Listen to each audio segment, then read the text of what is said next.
Hello everyone, this is Bhuvnesh Bharat and welcome back to my YouTube channel political science NET achievers. आपका पुनः एक बार स्वागत करता हूं मैं इस लेक्चर में।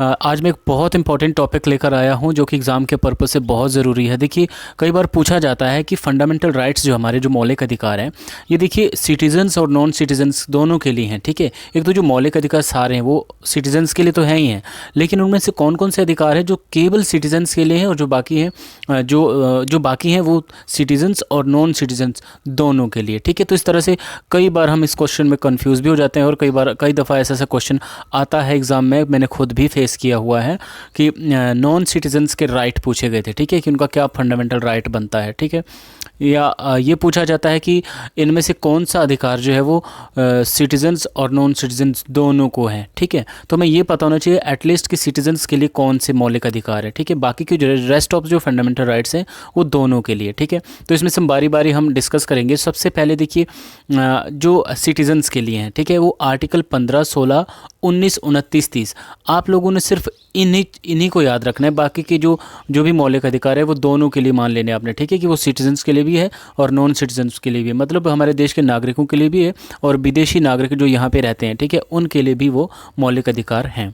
ठीक है, अगर आप मेरे चैनल पे नए हो, पहली बार हो, तो मेरे चैनल को सब्सक्राइब ज़रूर कर देना और बेल आइकन को भी प्रेस कर देना ताकि अपकमिंग वीडियो की नोटिफिकेशन आपको मिलती रहे। ठीक है, तो अभी देखिए हम बात करते हैं कि उन अधिकारों की जो केवल सिटीजन्स के लिए, जो केवल भारतीय नागरिकों के लिए है। तो जैसा कि हमने देखा 15, 16, 19, 29 और 30। ठीक है, तो क्या है इसमें देखिए आर्टिकल 15 क्या है, prohibition of discrimination on certain grounds. किन ग्राउंड्स, किन आधारों पर? देखिए, कास्ट के बेस पे, धर्म के आधार पर, लिंग के आधार पर, जन्म स्थान के आधार पर, इन आधारों पर आपके साथ कोई भी भेदभाव नहीं किया जा सकता। ठीक है, लेकिन विदेशी अगर नागरिक की यहाँ पे बात की जाए तो जन्म स्थान के आधार पर उनके साथ भेदभाव किया जा सकता है। ठीक है, क्योंकि वो विदेशी नागरिक है। अगर यहाँ के कुछ जो भी अधिकार हैं उनको दिए जाने हैं या जो भी प्रावधान जो उनके लिए किए गए हैं, तो उसमें कहीं ना कहीं होता है कि जो हमारे जो अपने नागरिक हैं और जो विदेशी लोग जो यहाँ पे आके रह रहे हैं, तो यहाँ पर राज्य के द्वारा उनके साथ जो है भेदभाव किया जा सकता है जन्म स्थान के आधार पर। देखिए, क्योंकि ये जो मौलिक अधिकार जिनकी हम बात कर रहे हैं ये जो स्टेट के अगेंस्ट हैं। ठीक है, स्टेट के अगेंस्ट हमारे मौलिक अधिकारों की यहाँ पे बात की जा रही है। ठीक है, तो आर्टिकल 15 जो है वो सिर्फ और सिर्फ भारतीयों के लिए, ठीक है, भारतीय नागरिकों के लिए। वैसे ही आर्टिकल 16, तो आर्टिकल 16 क्या है, equality of opportunity in matter of public employment. ठीक है, पब्लिक एम्प्लॉयमेंट के मैटर में जो है अपॉर्चुनिटी या समान अवसर का जो अधिकार है वो भी सिर्फ भारतीयों को ही, भारतीय नागरिकों को ही ये अधिकार है। मतलब इक्वल अपॉर्चुनिटीज़ यहाँ पे विदेशियों को नहीं दी जा सकती। ठीक है, नेक्स्ट है आर्टिकल, हम आते हैं 19 पे। ठीक है, जिसमें प्रोटेक्शन ऑफ 6 राइट। ठीक है, जो 6 अधिकारों की यहाँ पे बात की जाती है, जिसमें right to speech and expression है। ठीक है, असेंबली है, आप एक मतलब एक सभा बना सकते हैं, इकट्ठे हो सकते हैं कहीं पे। एसोसिएशन है, आप एक संगठन भी बना सकते हैं, ये आपका मूल अधिकार है। फिर मूवमेंट कर सकते हैं, आप देश के किसी भी कोने में आ जा सकते हैं, आपका अपना देश है। ठीक है, फिर रेजिडेंस, आप किसी भी कोने में जाकर, एक स्टेट से दूसरे स्टेट में जाकर कहीं भी आपका मन करे आप वहाँ पर रह सकते हो। और प्रोफेशन, आप किसी भी व्यवसाय को अपना सकते हो अपने जीवन यापन के लिए। तो देखिए, इन सब चीज़ों पे हमने बहुत डिटेल में डिस्कशन किया हुआ है प्रीवियस वीडियोस में। मैं उसका लिंक भी आपको दे दूंगा, आप एक बार उनको ज़रूर देख लीजिएगा। ठीक है, यहाँ पे मोटे मोटे तौर पे मैं ये बता रहा हूँ कि आर्टिकल 19 में कौन कौन सी 6 राइट्स की बात की गई। ठीक है, जिसमें स्पीच एंड एक्सप्रेशन की बात की जाती है, असेंबली की बात की जा रही है, एसोसिएशन की बात की जा रही है, मूवमेंट, रेजिडेंस एंड प्रोफेशन की बात की जा रही है। तो ये जो मौलिक अधिकार है ये सिर्फ भारतीयों को ही है। ठीक है, यहाँ पे भी विदेशी नागरिकों को ये अधिकार नहीं दिया जा सकता। उसके बाद हम आते हैं 29 पे। ठीक है, जिसमें protection of language, script and culture of minorities. Even minorities नहीं, यहाँ पर मेजॉरिटी की भी बात होगी। ठीक है, जो अल्पसंख्यक वर्ग होते हैं, ठीक है, या बहुसंख्यक, उन दोनों वर्गों को जो है अपनी भाषा, लिपि और संस्कृति को कहीं ना कहीं मेंटेन रखना या उनको संरक्षित करने का मौलिक अधिकार जो है आर्टिकल 29 में दिया गया है। ठीक है, तो हालांकि ये जो है फॉरेनर्स, सिटीजन्स के लिए ये आर्टिकल ये यहाँ पे दिया नहीं जा सकता, इस तरह का अधिकार नहीं दिया जा सकता, ये सिर्फ हमारे देश के नागरिकों के लिए। साथ ही साथ हम आर्टिकल 30 की बात करते हैं, जिसमें क्या प्रावधान है, to establish and administers educational institutions of minorities. ठीक है, माइनॉरिटी या जो अल्पसंख्यक लोग होते हैं, ठीक है, अल्पसंख्यक किस आधार पर माने जाते हैं? देखिए, भाषाई और धार्मिक आधारों पर जो अल्पसंख्यक लोग हैं यहाँ पे, ठीक है, वो जो है अपने एजुकेशन इंस्टीट्यूशंस को जो है स्थापित कर सकते हैं, उनका प्रशासन चला सकते हैं वो लोग। ठीक है, तो ये अधिकार भी आर्टिकल 30 के अंतर्गत जो सिर्फ यहाँ के नागरिकों के लिए ही दिया जा सकता है। तो एक बार दोबारा आप देखिए कि 15, 16, 19, 29 और 30, ठीक है, 15, 16, 19, 29 और 30, ये जो इसमें जो मौलिक अधिकार है इन आर्टिकल्स में, ये सिर्फ और सिर्फ भारतीयों के लिए, ठीक है। आइए अब हम देखते हैं कि ऐसे कौन से अधिकार हैं जो भारतीयों के लिए भी हैं और विदेशी नागरिकों के लिए भी हैं जो यहाँ पे रहते हैं, ठीक है।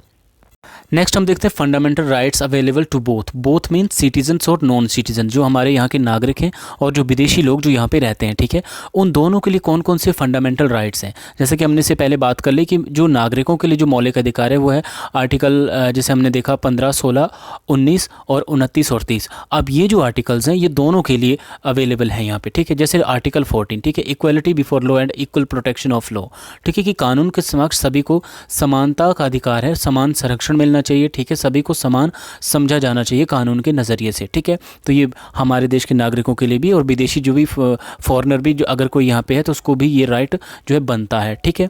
नेक्स्ट है देखिए article 20, protection in respect of conviction to offence, ठीक है, अपराधों की दोष सिद्धि के संदर्भ में आपको जो है कुछ मौलिक अधिकार या आपका संरक्षण है, ठीक है, ये आपका मौलिक अधिकार है, ठीक है। तो ये भी दोनों के लिए है। इन सब चीज़ों के बारे में डिटेल में मैंने अपने लेक्चर में प्रीवियस लेक्चर्स में बताया है, आपको मैं एक बार फिर से उसका लिंक जो है नीचे उसमें डिस्क्रिप्शन में दे दूँगा, ठीक है। तो आप उस वीडियो को भी ज़रूर देखना, इन सबका डिटेल में मैंने एक्सप्लेन किया हुआ है और क्या क्या इनके एक्सेप्शंस हैं, क्या क्या अपवाद हैं, वो सब चीज़ें भी मैंने डिटेल में वहाँ पर डिस्कस की हुई है, ठीक है। तो आप एक बार उस वीडियो को भी ज़रूर देख लेना। आर्टिकल 21 देखिए protection of life and personal liberty, बहुत इंपॉर्टेंट आर्टिकल है। आर्टिकल 20 और 21 दोनों को जो है सस्पेंड नहीं किया जा सकता जब नेशनल इमरजेंसी लगती है तो, ठीक है। तो protection of life and personal liberty, ठीक है, आपका जो एक व्यक्तिगत स्वतंत्रता और जीवन का अधिकार, ठीक है, ये भी दोनों के लिए है, सिटीज़न के लिए भी और नॉन सिटीज़न के लिए भी है, ठीक है। 21 का ए, ठीक है, राइट टू एलिमेंट्री एजुकेशन, जो प्राथमिक शिक्षा का जो आपका अधिकार है, मौलिक अधिकार है, ठीक है। तो ये भी आपका दोनों सिटीजन्स दोनों के लिए, ठीक है, सिटीजन और नॉन सिटीजन्स के लिए। और आपको पता ही होगा कि 21 ए जो है 86 अमेंडमेंट एक्ट 2002 के द्वारा जो जोड़ा गया था हमारे संविधान में, ठीक है, जिसको एक मौलिक अधिकार के तौर पर इसको जो है 21 ए में जोड़ा गया था, ठीक है। इससे पहले ये आर्टिकल 45 में था, ठीक है, जहाँ पे एक directive principles of state policy के अंतर्गत ये आता था, जहाँ पे स्टेट को कहीं ना कहीं कॉन्स्टिट्यूशन के द्वारा जो एक गाइडलाइन दी जाती थी, एक दिशा निर्देश दिया जाता था कि आपको जो है अपने राज्य में, है ना, अपने राज्य में 6 से 14 वर्ष के बच्चों को जो है एलिमेंट्री एजुकेशन देनी ही पड़ेगी, ठीक है।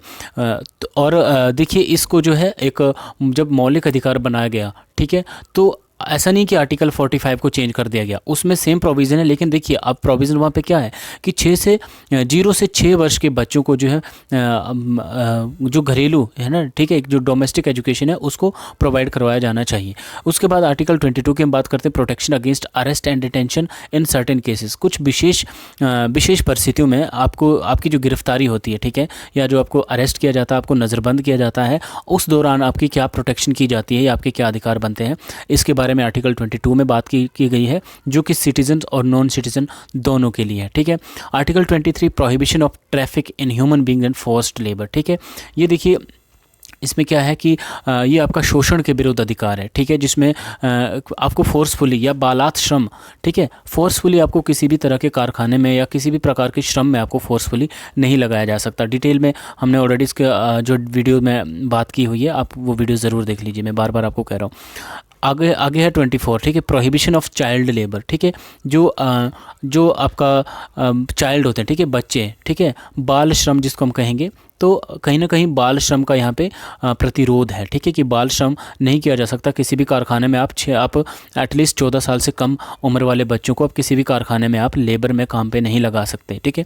और आर्टिकल जो 25 से 28 जिसमें हम right to freedom of religion, जितने भी तरह के आर्टिकल 25, 26, 27 और 28 में जितने भी तरह का जो रिलीजियस आपका राइट बनता है, ठीक है, तो ये भी जो है दोनों सिटीजन्स के लिए आता है, सिटीजन्स और नॉन सिटीज़न। तो ये आर्टिकल्स हैं इंपॉर्टेंट जो दोनों के लिए यहाँ पे अवेलेबल हैं, ठीक है। आर्टिकल 14, 20, 21, 21A, 22, 23, 24 एंड 25, 6, 7 एंड 28, ठीक है।